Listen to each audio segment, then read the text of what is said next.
আসসালামু আলাইকুম প্রিয় শিক্ষার্থীবৃন্দ, আমি আপনাদের আরিফ স্যার। আজকে আমরা আইসিটি চতুর্থ অধ্যায়ে adding audio video in document, মানে একটি ডকুমেন্টে বা এইচটিএমএল কোডে আমরা কিভাবে অডিও এবং ভিডিও অ্যাড করব সেটা আমরা দেখব। আমরা কিন্তু গত ক্লাসে দেখেছি কিভাবে একটা ইমেজ অ্যাড করতে হয়। আজকে আমরা শিখব কিভাবে একটি অডিও বা ভিডিও এইচটিএমএল কোডে অ্যাড করতে হবে সেটা সম্পর্কে আজকে আমরা জানবো। মাত্র 310 টাকায় যারা এখনো আমাদের এইচএসসি 27 টার্গেটে প্লাস কোর্সে যুক্ত হওনি, খুবই দ্রুত করো, কারণ আমাদের কোর্সে যুক্ত হলেই পেয়ে যাচ্ছ সকল সাবজেক্টের সাজেশন সকল গ্রুপের পিডিএফ আকারে, বিগত বছরগুলোর বোর্ড এমসিকিউ উত্তর সহ পিডিএফ আকারে, প্রত্যেকটা সাবজেক্টের প্রত্যেকটা চ্যাপ্টারের চ্যাপ্টার ওয়াইজ অ্যানালাইসিস করা জ্ঞানমূলক অনুধাবনমূলক প্রশ্ন উত্তরের পিডিএফ, অভিজ্ঞ শিক্ষক দ্বারা তৈরিকৃত আইসিটি সাবজেক্টের দুর্দান্ত সব রেকর্ডেড ক্লাস, গ্রামার অংশে শর্টকাট টেকনিক ও দুর্দান্ত সব রেকর্ডেড ক্লাস, লিখিত অংশে শর্টকাট টেকনিক, পড়াশোনার রুটিন, এ প্লাস গাইডলাইন এবং এইচএসসি 27 পরীক্ষা পর্যন্ত ফুল সাপোর্ট থাকছে আমাদের এই 310 টাকার কোর্সে। আমাদের কোর্সে যুক্ত হতে 310 টাকা কোর্স ফি পাঠিয়ে ভিডিওতে দেওয়া নম্বরে হোয়াটসঅ্যাপে যোগাযোগ করো, সাথে তোমাকে ফেসবুক প্রাইভেট গ্রুপে যুক্ত করে নিব। তখন থেকে শুরু হবে তোমার এ প্লাস প্রস্তুতি। দেখো, অডিও অথবা ভিডিও অ্যাড করার আগে আমাদের বেশ কিছু এলিমেন্ট আমাদের ডেস্কটপে রাখতে হবে।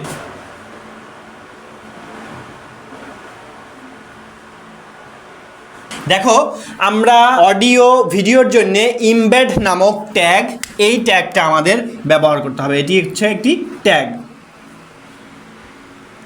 এই ট্যাগটি আমাদের ব্যবহার করতে হবে। যেমন আমরা ইমেজের জন্যে আইএমজি ট্যাগ ব্যবহার করেছিলাম এবং এই ট্যাগের মধ্যে অ্যাট্রিবিউট ব্যবহার করেছিলাম, সেম ওয়েতে ইমবেড ট্যাগের মধ্যেও আমাদের অ্যাট্রিবিউট ব্যবহার করতে হবে। তখন কি হবে,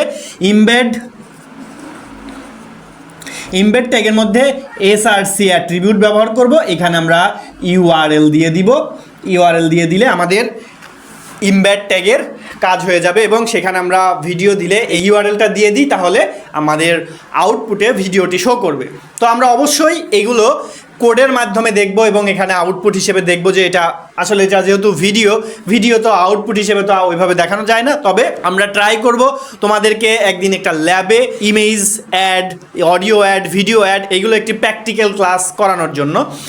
বাই দ্য ওয়ে, ওগুলো পরে দেখা যাবে। তবে এখন আমরা বই থেকে এই যে adding audio video in document এই বিষয়ে একটু বিস্তারিত জানবো। দেখো, এখানে বলা হচ্ছে ইমবেড ট্যাগ ব্যবহার করে এইচটিএমএল ডকুমেন্টে অডিও ভিডিও যোগ করা যায়। তাহলে অডিও ভিডিওর জন্য কিন্তু আমাদের এই যে ইমবেড ট্যাগটা ব্যবহার করতে হবে। এতে সুবিধা হলো প্লেয়ারের মাধ্যমে এই অডিও ভিডিও নিয়ন্ত্রণ করা যায়, কিন্তু অসুবিধা হলো ইমবেড ট্যাগ কাজ করার জন্য ব্রাউজারে প্লাগ ইন ইনস্টল করতে হবে। তার মানে কি, প্লাগ ইন ইনস্টল করতে হবে। এদের মধ্যে খুব পরিচিত একটি প্লাগ ইন হচ্ছে ফ্ল্যাশ প্লেয়ার। তার মানে আমরা ফ্ল্যাশ প্লেয়ারটা আমাদের আগে থেকে কিন্তু ইনস্টল করে নিতে হবে। এছাড়াও কুইক টাইম, ভিসিএল, উইন্ডোজ মিডিয়া প্লেয়ার ইত্যাদি এগুলো আমরা ব্যবহার করতে পারবো আমাদের ইমবেড ট্যাগ ব্যবহার করার জন্য। চলো আমরা এখন ইমবেড ট্যাগের সিনট্যাক্সটা একটু দেখে নেব। দেখো, এখানে আমি ইমবেড ট্যাগের একটি সিনট্যাক্স নিয়েছি।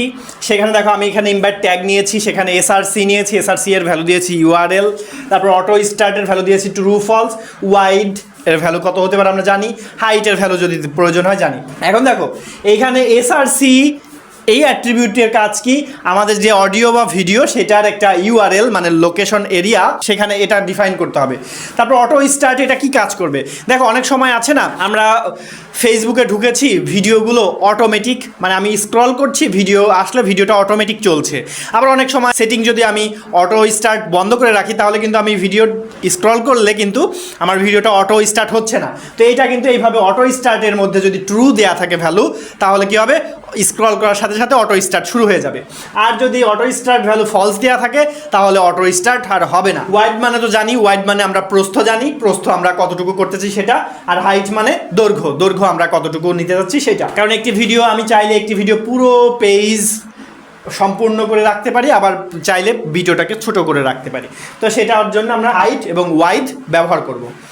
তাহলে দেখো, মোটামুটি আমরা কিন্তু একটা অডিও অথবা ভিডিও নেয়ার জন্যে আমরা কিন্তু মোটামুটি একটি সিনট্যাক্স দেখে ফেলেছি। এখন আমরা একটি কোড দেখব, যেই কোডের মাধ্যমে আমরা একটি ভিডিও আমরা ওয়েব পেজে প্রদর্শন করতে পারবো। চলো আমরা সেই কোডটি একটু দেখে ফেলি। দেখো, এইখানে আমি একটি আউটপুট নিয়েছি, সেখানে লেখা আছে you are watching a video. এইখানে মনে করো ভিডিও চালু হয়েছে, সেই ভিডিওটির নাম হচ্ছে s.mp4। তাহলে দেখো, এখানে এইভাবে যদি আমরা একটি আউটপুট পেতে চাই, তাহলে আমাদের কিভাবে একটি এইচটিএমএল কোড লিখতে হবে, চলো সেটা আমরা এখন করি।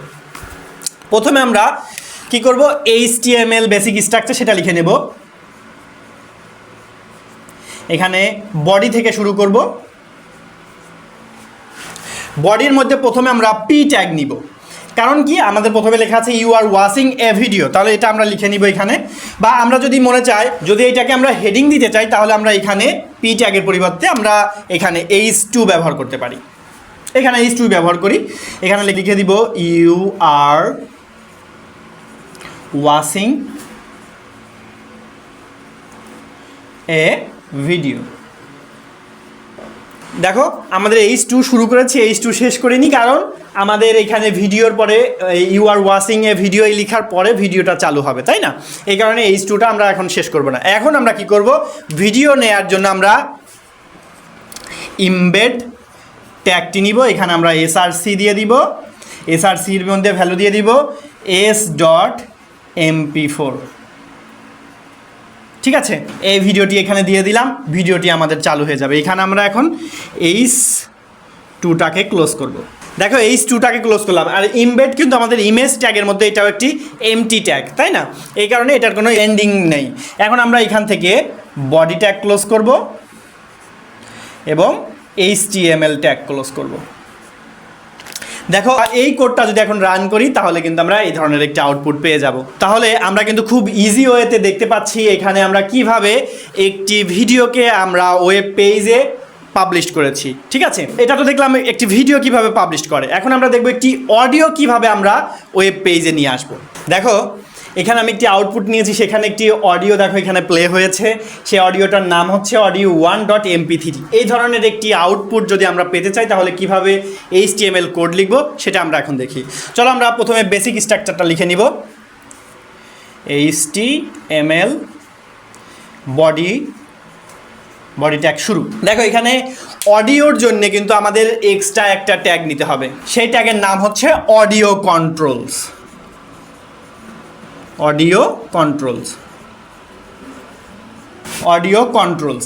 দেখো এখানে এ ছোট হাতে নিলেও হচ্ছে, বড় হাতে নিলেও হচ্ছে, আমরা যেহেতু ছোট হাতেরই নিই, তাহলে অডিও কন্ট্রোলস নামে আমাদের একটি ট্যাগ নিতে হচ্ছে। এই ট্যাগের মধ্যে আমরা এখন অডিওটা আমি এর মধ্যে এখন ইনপুট দিব। দেখো অডিওর জন্য আমাদের কি করতে হবে, সোর্স নিতে হবে। সোর্স, দেখো সোর্স ট্যাগ নিতে হবে। সোর্স ট্যাগের মধ্যে আমাদের SRC দিতে হবে। SRC এর মধ্যে আমরা ইউআরএলটা দিয়ে দিব। ইউআরএল কি আছে, audio1.mp3 হয়ে গেল। এখন আমাদের এখানে টাইপ দিতে হবে, টাইপ অ্যাট্রিবিউটও অ্যাড করতে হবে। সেখানে আমরা টাইপ অ্যাট্রিবিউট দিয়ে দিব। টাইপের মধ্যে দিতে হবে audio/MPEG।